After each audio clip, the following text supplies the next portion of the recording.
Приветствуем наших подписчиков и гостей канала Эзотерика для тебя, друзья. Мы вас всех приветствуем в изобилии и достатке. Сегодня в этом видео, друзья, уделим внимание церковному празднику, поговорим о том, каких святых сегодня почитают, почему сегодня Великий понедельник, чистый понедельник, и, конечно, уделим внимание иконе Божьей Матери, которую в этот день почитают. Также поговорим о народном календаре, а также что можно и чего нельзя делать по народным приметам. Итак, друзья, далее все более подробно. Прямо сейчас ставьте лайк, а в комментарии напишите слово «денежная удача». Пусть Вселенная это приумножит в вашей жизни. Итак, друзья, 18 марта Православная Церковь почитает святых мучеников Конона Исаврийского и Конона Градаря. Именно эти имена, обладающие глубоким символизмом, несут в себе значение трудолюбия и верности вере, что делает празднование их памяти особенно почитаемым среди верующих. Конон по греческому происхождению означает «трудящийся». Один из мучеников, несущий это имя, стал известен как Конон Градарь. В III веке в городе Мандоне этот святой занимался огородничеством, живя скромной и благочестивой жизнью. Он был примером простоты и преданности своей вере во Христа. В период гонений на христиан, устроенных при императоре Диоклетиане, Конон Градарь пострадал за свою непоколебимую веру. Его жизнь и мученическая смерть стали ярким примером высшей духовной ценности, преданности Богу вне зависимости от обстоятельств и готовности страдать за Христа. Традиционно мученика Конона Градаря описывают как простого огородника или оградителя. Это символизирует не только его земные занятия, но и духовный смысл. Он защищал свою веру, как ограда защищает цветущий сад. Также 18 марта приходится, друзья, и начало Великого Поста в Православной Церкви. Этот первый день Великого Поста, который также называется и чистым понедельником, имеет особое значение для христианского общества. В этот день соблюдаются различные традиции, приметы, направленные на очищение души и тела перед началом долгого поста. Каждый год даты начала и окончания Великого Поста меняются. Согласно православным канонам, он начинается ровно за 7 недель до Пасхи и длится 48 дней до субботы, предшествующей Христову воскресению. В этом 2024 году Великий пост, друзья, у нас начинается 18 марта, а закончится 4 марта. Также этот период длится на Святую Четыредесятницу, на Лазареву субботу, вход Господень в Иерусалим, который мы с вами как еще знаем, как вербное воскресенье, ну и на Страстную Седмицу или неделю, которая длится 6 дней, и на 7-й наступает Пасха. Обращаем ваше внимание, что на самом деле Великий пост длится не 40 дней, как многие считают, а 48 дней, так как к Святой Четыредесятнице прибавляется еще и Страстная Седмица. Это последняя неделя перед Пасхой, не считая самого Светлого Воскресения. Поэтому, друзья, в чистый понедельник все мы с вами верующие начинаем свое духовное путешествие. Он считается временем подготовки к великому празднику и сопровождается строгими постными правилами. В этот день важно соблюдать духовные и нравственные ценности, отказываясь от мирских удовольствий и сосредотачиваясь на духовном росте. Начало чисто понедельника, как правило, начинается с утреннего церковного богослужения, после которого верующие принимаются за уборку дома и готовятся к посту. В первые дни Великого Поста православные соблюдают серьезные пищевые ограничения, отказываясь от определенных видов пищи и ограничивая свое питание. Также стоит сдерживать и свои искушения, такие как прослушивание громкой музыки, просмотр ужасных фильмов и посещение развлекательных мероприятий. Символический аспект чистого понедельника проявляется в заботе о чистоте и о порядке.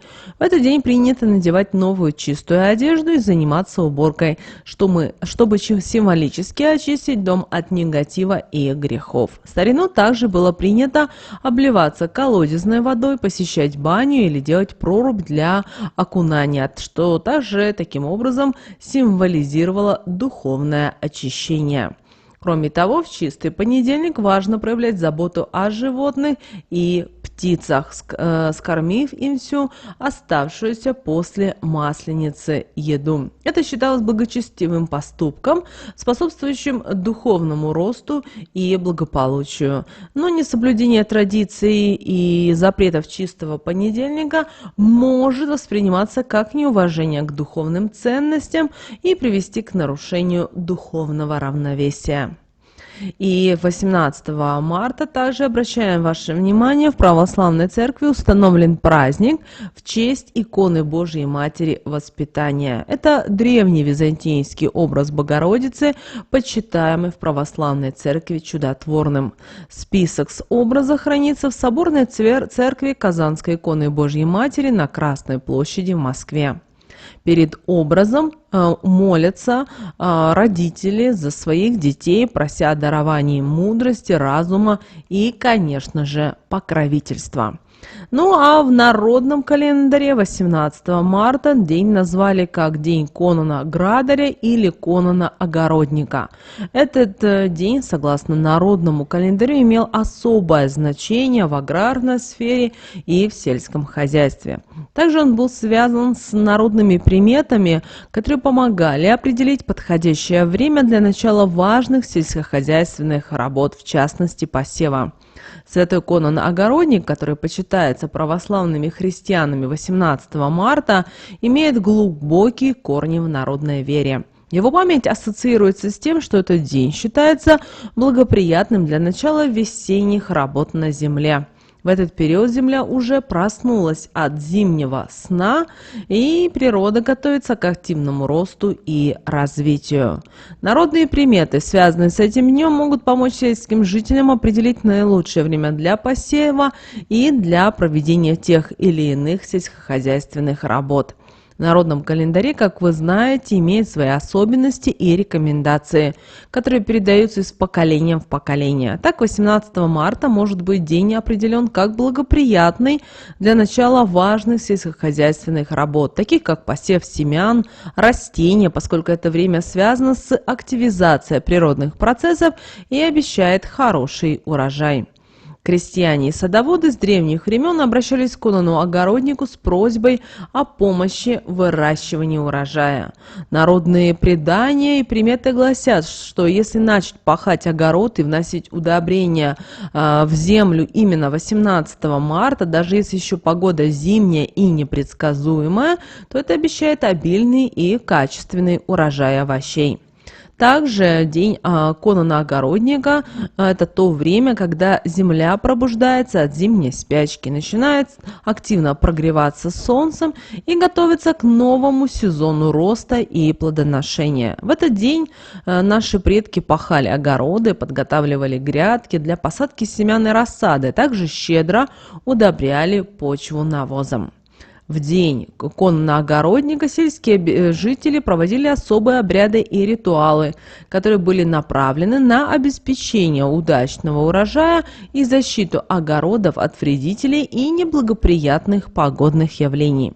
Один из таких обычаев было выкапывание 3 лунок на огороде с особыми словами. Этот ритуал наши предки проводили скрытно, чтобы избежать дурного глаза порчи. Считалось, что после такого действия зелень будет защищена от засухи, а также от нападения мошек, червей, жуков, что будет способствовать успешному росту и развитию растений.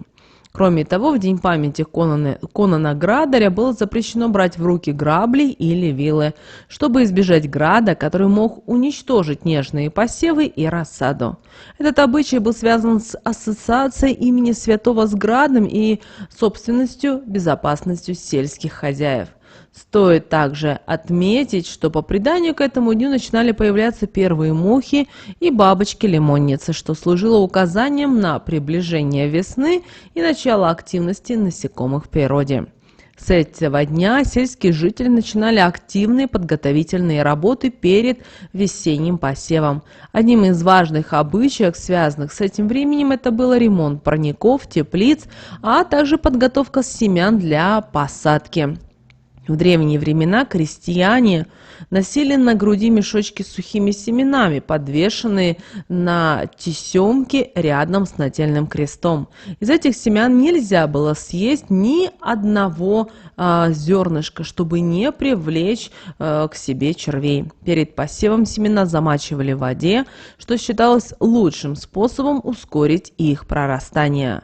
Замачивание семян проводилось в течение 2-3 суток, используя талую, снеговую или дождевую воду. Это помогало смягчить оболочку семян и стимулировало прорастание. Ну а чтобы избежать пересыхания семян, после испарения воды их заливали небольшим количеством воды и закрывали крышкой.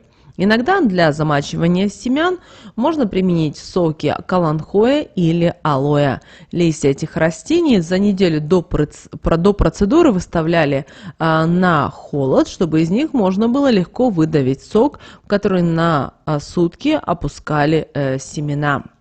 Также, друзья, одним из основных принципов этого дня было трудолюбие. В этот день рекомендовалось заниматься делами домашними, проводить уборку в доме, стирать и решать накопившиеся проблемы. По поверьям, Конан не любил лентяев, и проявление активности и трудолюбия считалось способом задобрить его. Женщины, как правило, готовили семейный ужин и собирались со своими родственниками для проведения вечера за теплыми беседами и общением. Также в этот день рекомендовалось мириться и просить прощения у всех тем, с кем были разногласия или ссоры. Животным в этот день также уделялось особое внимание. Им давали отдохнуть, кормили лучшим овсом и поили святой водичкой, считая, что это принесет им здоровье и благополучие. Что же нельзя было, друзья, делать в этот день, 18 марта, по народным приметам? Одним из таких запретов являлась работа с деревом. В старину считалось, что те, кто не соблюдает этот запрет и начинает изготавливать деревянные поделки в день памяти Конана Огородника, рискуют привлечь к себе несчастье. Согласно древним верованиям, такие люди могли столкнуться с трагическими последствиями, вплоть до изготовления гроба для себя или близкого человека.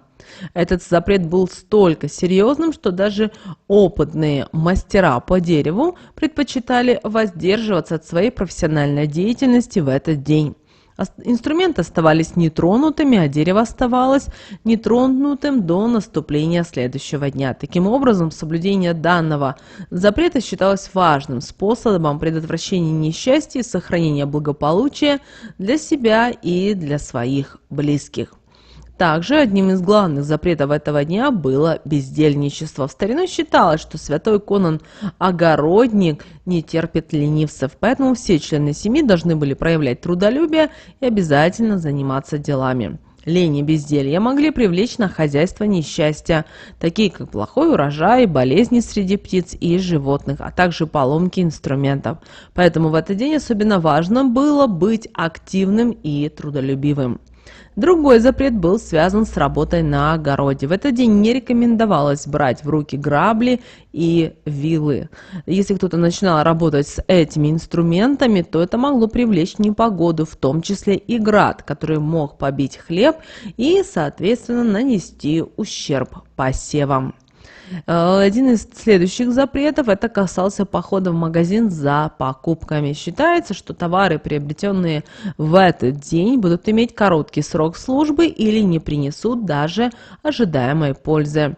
Дело в том, что считается, что святой Конан Огородник, защитник сельского хозяйства, не благословляет такие покупки, и потому лучше воздержаться от них в этот день.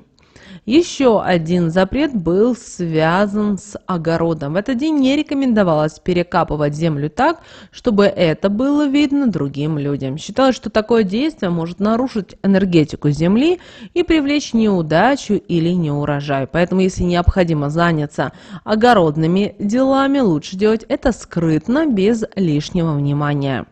Также в этот день не стоит заниматься работой через силу. Такие действия могут привести к усталости и истощению организма, что в свою очередь открывает двери для различных болезней.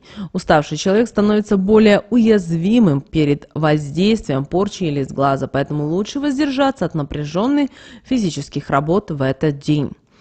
Кроме того, еще одним запретом этого дня является приглашение гостей на ужин. Предпочтительно провести этот вечер только в кругу своей семьи. На столе должно быть вино, и обязательно нужно выпить по бокалу с супругом.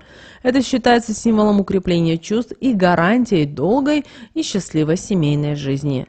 Когда вы будете разливать вино, нужно быть осторожным, так как пролитое вино за пределами бокала может сулить ссоры и хлопоты. Кроме того, в этот день не стоит использовать и чужую косметику, иначе она может принести не только неприятности, но и беды в вашу жизнь. Кроме того, в этот день не стоит разбивать куриные яйца ножом. Согласно народным приметам, если в этот день кто-то решит разбить куриное яйцо ножом, это может предвещать серьезные ссоры и конфликты между супругами. Поэтому, друзья, обращайте на это особое внимание и будьте осторожны. Вот, друзья, вот такие у нас с вами народные приметы на 18 марта. Прямо сейчас ставьте лайк этому видео. Обязательно подписывайтесь на наш канал.